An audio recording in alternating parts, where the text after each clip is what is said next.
Estudo Bíblico Levítico 24, versos 1 a 23. O capítulo pode ser dividido em 3 tópicos. 1. O azeite para o candelabro, versos 1 a 4. 2. O pão da proposição, versos 5 a 9. E 3. Blasfêmia e vingança, versos 10 a 23. Versos 1 a 4. Características do candelabro, Êxodo 25, 31 a 40. 1 era feito de ouro puro. 2 era feito para iluminar. 3 era mantido com óleo. 4 era feito para queimar continuamente. 5. Tendo uma forma semelhante à de uma amendoeira que florescia, o candelabro simbolizava o poder de Deus em outorgar vida e luz. Verso 2. Lâmpada. Êxodo 27, versos 20 e 21. A lâmpada que ilumina à base de óleo pode ser comparada com a revelação de Deus ao homem, que culmina em Cristo, luz do mundo, e a iluminação do Espírito Santo, a revelação da palavra. Versos 5 a 9. 12 pães. Os pães que o sacerdote oficiante colocava todos os sábados sobre a mesa dourada no lugar santo, diante do Senhor, eram em número de 12, representando as 12 tribos de Israel. De certo, eram bem grandes, já que se empregava mais do que 4 litros de farinha em cada pão.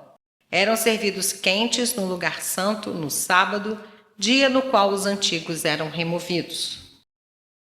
Somente os sacerdotes tinham licença para comer daquele pão. Em um caso de extrema necessidade, Davi e seus homens quebraram essa lei. 1 Samuel 22, 6, Mateus 12, 4. O pão nos lembra da comunhão restaurada do homem com Deus através de Cristo, o pão da vida. João 6, 35. Verso 10. Filho de um egípcio. Depois de tantos anos de servidão no Egito, casos de casamentos mistos, sem dúvida, tornaram-se comuns. Disso subentende-se tantas admoestações relativas à religião egípcia. Verso 11. O terceiro mandamento proibia o uso do nome do Senhor em vão. A blasfêmia incluía o pecado gravíssimo deliberado de desprezo e desrespeito para com Jeová e para com sua graça salvadora.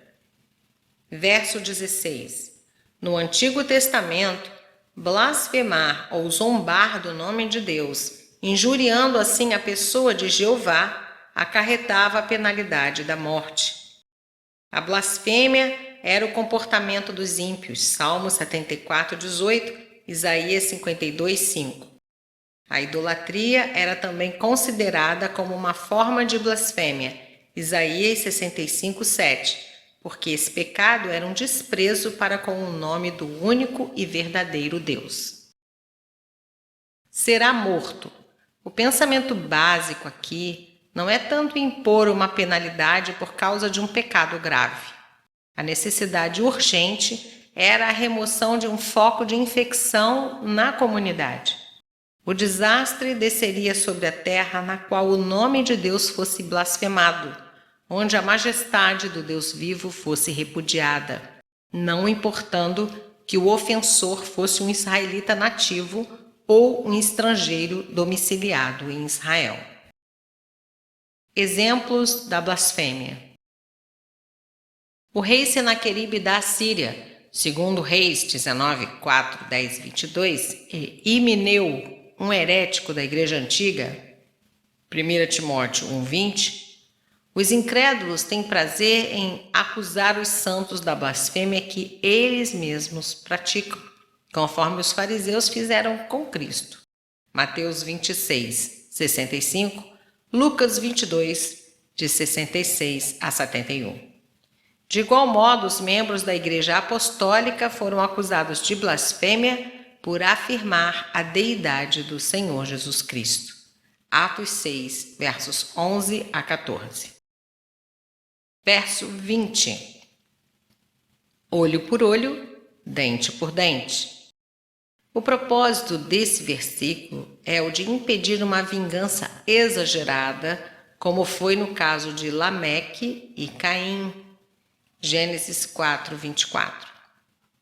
Essa fórmula expressava vividamente o princípio de que o castigo deve ser proporcional ao delito. Parece que esse princípio não era cumprido literalmente. Êxodo 21, versos 26 e 27, Deuteronômio 19, verso 21. A oposição de Jesus contra o mau uso dessa expressão, Mateus 5, 38, compreendia não uma anulação desse princípio de equivalência, mas a necessidade de moderar sua aplicação à luz do mandamento acerca do amor, capítulo 19, verso 18, Mateus 7, verso 12, dentro da visão do reino de Deus, Mateus 5, versos 10 a 12, e do conhecimento da vindoura ira de Deus, Romanos 12, versos 17 a 21, conforme Deuteronômio 32, 35. Versos 17 a 22. O propósito dessas leis era promover a justiça exata, mas não a vingança. Na maioria dos casos, a pessoa culpada tinha permissão para dar uma justa compensação pela avaria, pela ferida ou pela perda. Notemos a ênfase dada à inteira e justa indenização, não obstante não haver aqui a obrigação dos 20% a mais sobre os danos, que é o caso que se descreve em capítulo 5, versos 14 a 16 e 6, versos 4 a 7.